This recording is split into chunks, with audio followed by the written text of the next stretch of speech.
Very very important question, question on pro rata allotment. Difficult बिल्कुल भी नहीं है, ध्यान से देखेंगे। Batra Limited issued 20,000 shares of rupees 100 each, premium 25, payable 20 on application, 45 on allotment, including premium of 15, 60 per share on first and final call, including a premium again. The issue was oversubscribed by 10,000 shares. तो total application आई आपके पास 30,000 shares की. Applicants of 8,000 shares were allotted only 1,000 shares. Applicants of 1,000 shares were sent letters of regret. Excess application money, excess amount received on the time of application was adjusted only against allotment, and overpayments exceeding the amount due on allotment were to be refunded.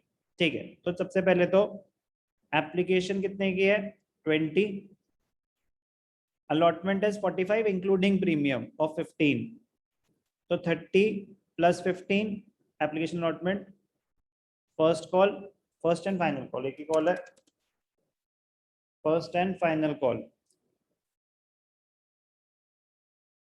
60 including premium of 10, तो 50 plus 10 verify कर लेंगे, 30 20 50 50 50 100 100 plus 25. ठीक है, अब ध्यान से देखना, जो आप टेबल बनाते हो, प्रोरेटा टेबल बनाते हैं, तो वर्किंग नोट में आप प्रोरेटा टेबल बनाओगे, शेयर्स अप्लाइड, शेयर्स अलॉटेड, 8,000 को दिए 1,000, 1,000 को दिए 0, टोटल एप्लीकेशन आपके पास थी 30,000, तो 9 मतलब 21,000 को, टोटल शेयर्स हैं आपके पास 10,000, कितने दिए आपने 9,000, और टोटल शेयर आपके पास 20 है, तो आपने 8,000 को 1,000 दिए कैटेगरी 1, कैटेगरी 2 1,000 को दिए 0, तो जो बच गए वो हो गई प्रोरेटा अलॉटमेंट कि 21,000 को 19,000 शेयर्स दे दो। ये बात समझ आई? Yes sir. मनी रिसीव्ड, पैसे रिसीव होंगे 20 के हिसाब से, 8 2 16, 1,60,000, 20,000, 21 into 2 42, 4,20,000।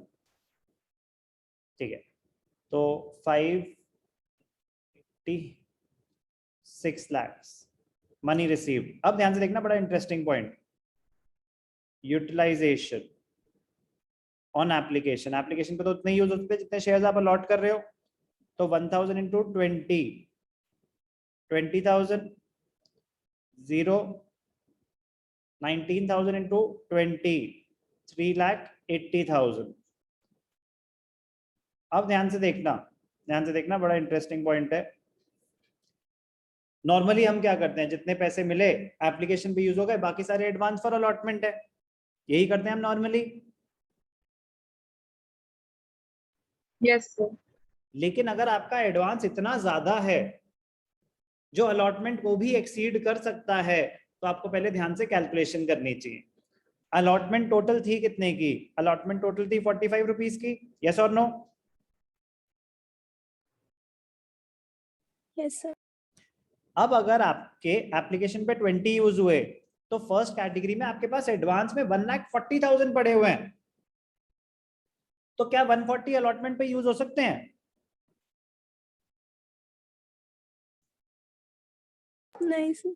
1,000 शेयर्स हैं इस कैटेगरी में, 45 रुपीज अलॉटमेंट मनी है, तो मैक्सिमम अलॉटमेंट पे आप कितना यूज कर सकते हो? 45,000, यस और नो? Yes sir.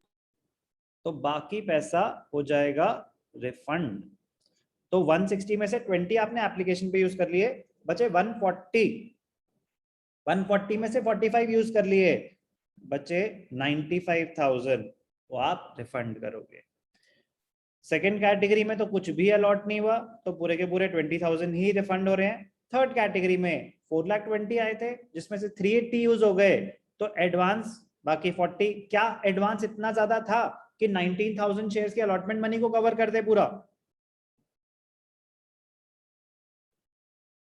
यस और नो? एडवांस इतना ज्यादा नहीं था, तो जितना भी बैलेंस बचा वही एडवांस फॉर अलॉटमेंट है, तो 40, तो एडवांस फॉर अलॉटमेंट आ गया 85,000, टोटल मनी रिफंडेड 1,15,000। तो चलो क्वेश्चन पढ़ते हैं क्या है। प्रोरेटा टेबल समझ आ गई सबको? Yes sir. कुछ भी नया नहीं बताया मैंने आपको। कॉन्सेप्ट्स हम ऑलरेडी कर चुके हैं। What is the excess amount received along with application money adjusted with allotment? तो allotment पे हमने कितना यूज करा? 85,000। तो 85,000 कैसे आया, समझ आ गया? चल सकते हैं आगे? Yes, sir. Very very important, very very important. What is the amount received on allotment? अब amount received, amount due कितना था? कितने शेयर्स हैं आपके पास? टोटल 20,000 शेयर्स हैं। तो 20,000 शेयर्स पे अलॉट मनी मिलनी कितनी चाहिए थी? 20,000 अलॉट मनी कितनी है? 45 इंटू 2 90,000, मतलब 9 लाख मिलने चाहिए थे। लेस एडवांस कितना आया हुआ है? 85,000। कोई एरियर्स नहीं है, कोई एरियर्स नहीं है, तो कितने पैसे मिले होंगे? 8,15,000। कोई भी doubt? No, sir. Easy, but मतलब इजी तो नहीं बोलूंगा, बट समझ आने के बाद वेरी इजी।